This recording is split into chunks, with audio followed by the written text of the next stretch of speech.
तारीख के औराक में एक ऐसी कौम का जिक्र है जिसकी मिसाल दुनिया में नहीं मिलती। यह यमन और ओमान के दरमियान अहकाफ के रेगिस्तानों में आबाद थी। इस कौम का नाम था आद, जिन्होंने इरम जैसा अजीम शहर बसाया था। अल्लाह ने इन्हें बेपनाह जिस्मानी ताकत और लंबा कद-ओ-कामत अता किया था। वो इतने ताकतवर थे कि पहाड़ों को तराश कर उनमें घर बनाते थे। इरम के सुनहरे सुतून और इमारतें उनकी फनकाराना महारत का सबूत थीं।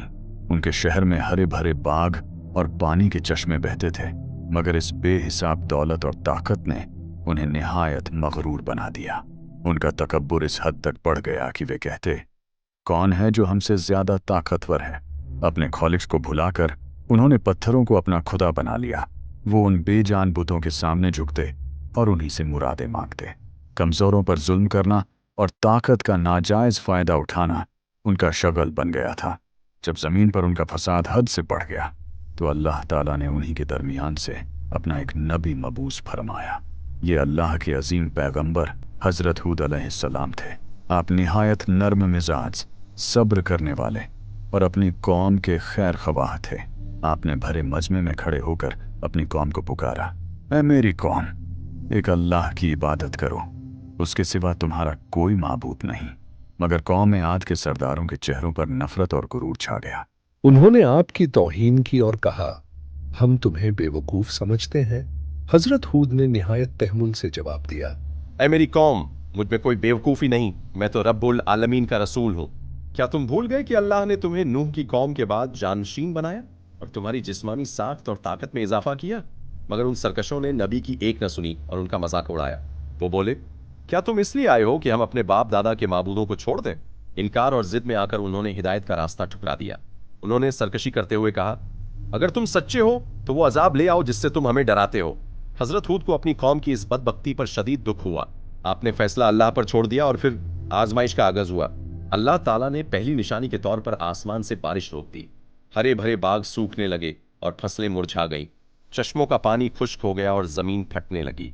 ताकतवर मर्द कहत की शिद्दत से निढाल होने लगे, लेकिन बजाय तौबा करने के वो अपने बुतों के सामने गिद्द गिद्दाने लगे। मगर पत्थर के बुत उनकी क्या मदद कर सकते थे? हजरत हूद ने उन्हें एक आखिरी मौका दिया और समझाया, अपने रब से माफी मांगो, वो आसमान से मूसलाधार बारिश बरसाएगा और वो तुम्हारी ताकत में मजीद ताकत का इजाफा करेगा। पर उन पत्थर दिलों पर किसी नसीहत का कोई असर न हुआ। 3 साल तक ये खुशकसाली और कहत जारी रहा। जानवर प्यास से मरने लगे और कौम परेशानी में मुब्तला हो गई। आसमान से एक बूंद न गिरी और उनका गुरूर खाक में मिलने लगा।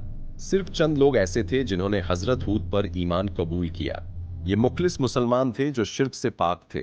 एक दिन कौम के सरदार आसमान की तरफ देख रहे थे।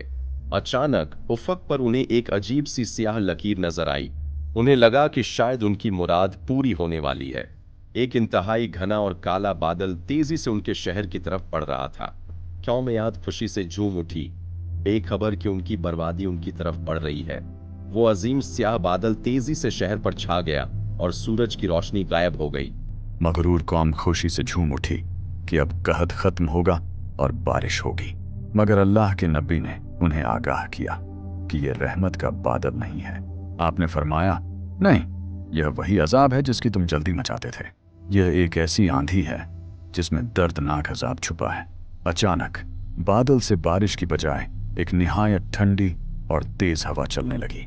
हवा इतनी तेज थी कि शहर के खैमे और क़ायमती चीजें उड़ने लगीं। अल्लाह के हुक्म से हजरत हूद अलैहिस्सलाम और उन पर ईमान लाने वाले वहां से निकल गए।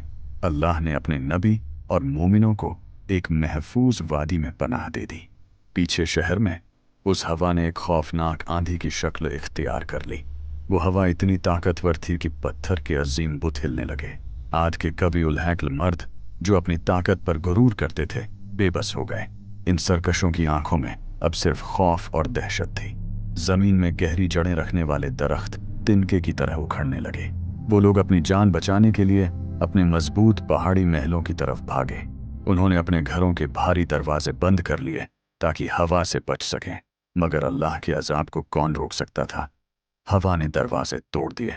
वो हवा उनके घरों और घरों के अंदर तक घुस गई और तबाही मचा दी। हवा की शिद्दत इतनी थी कि वो उन पहाड़ जैसे मर्दों को जमीन से उठा लेती।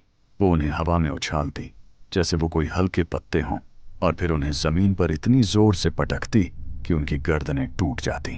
कुरान कहता है, तुम उन्हें इस तरह गिरा हुआ देखते जैसे खजूर के खोखले तने।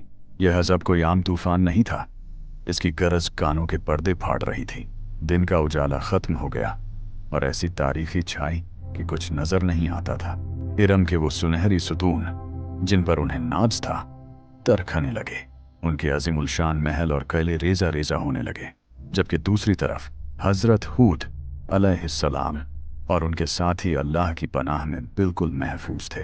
अजब की आंधी उनके करीब से गुजरती मगर उन्हें छू तक नहीं सकती थी। सरकश कौम को अब एहसास हो रहा था कि अल्लाह की पकड़ कितनी सख्त है। उनकी दौलत, उनका गुरूर और उनकी ताकत सब मिट्टी में मिल रहा था।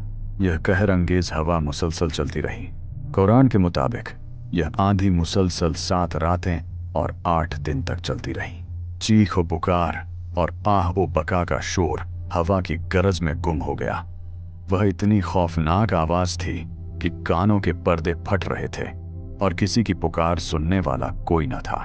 जमीन की रेत और मिट्टी ने हर चीज को अपने अंदर दफन करना शुरू कर दिया। उनके बनाए हुए झूठे खुदा भी उन्हें इस हलाकत से न बचा सके। जहां कल तक हरे भरे बाग थे, वहां अब सिर्फ आग उगलता रेगिस्तान था। उनका सरमाया और खजाने हवा में यूं उड़ाए जा रहे थे जैसे मिट्टी। हर मगरूर सर अल्लाह की कुदरत के सामने झुकने पर मजबूर हो गया। इन 8 दिनों में अल्लाह ने उनका नाम और निशान मिटाकर रख दिया। हजरत हूद अपनी कौम की हलाकत पर गमगीन थे, मगर यह इंसाफ का वक्त था। जमीन ने उनके वजूद को अपने अंदर छुपा लिया। यह अल्लाह का वह अजाब था जिसकी मिसाल पहले किसी ने नहीं देखी थी। हवा ने पहाड़ों की चोटियों तक को तराश कर रख दिया। उनकी तादाद, उनका जिस्म और उनकी दिलेरी कुछ भी काम न आया। जब अजाब का वक्त पूरा हुआ तो हवा थम गई और मौत की सी खामोशी छा गई। इरम का वो अजीम शहर जिसे कयामत तक रहने के लिए बनाया गया था, मिट्टी में दफन हो चुका था। उनके बनाए हुए बुत और उनकी ताकत का गुरूर सब रेजा रेजा हो गया। दौलत, महल और कद कामत, किसी चीज ने उन्हें अल्लाह के कहर से न बचाया। हजरत हूद अलैहिस्सलाम और उनके साथी अपनी पनाहगाह से बाहर आए। आपने अपनी कौम की तबाही के मंजर पर एक आखिरी गमगीन नजर डाली। अल्लाह ने अपने पैगंबर और उन पर ईमान लाने वालों को अपनी रहमत से बचा लिया था। हजरत हूद अलैहिस्सलाम ने इस तबाहशुदा बस्ती को हमेशा के लिए छोड़ दिया। रिवायत के मुताबिक आप अपने साथियों के समेत हजरा मौत के इलाके की तरफ हिजरत कर गए और इस तरह दुनिया की सबसे ताकतवर कौम का सफ़ा-ए हस्ती से नाम मिटा दिया गया। कौम आद की दास्तान हमें याद दिलाती है कि ताकत, दौलत और ऊंचे महल इंसान को अल्लाह की पकड़ से नहीं बचा सकते, कि अल्लाह की रहमत उसके गुस्से पर हावी है। इस अहकाफ के रेगिस्तान में दफन राज कयामत तक चीख चीख कर कहते रहेंगे, है कोई नसीहत पकड़ने वाला?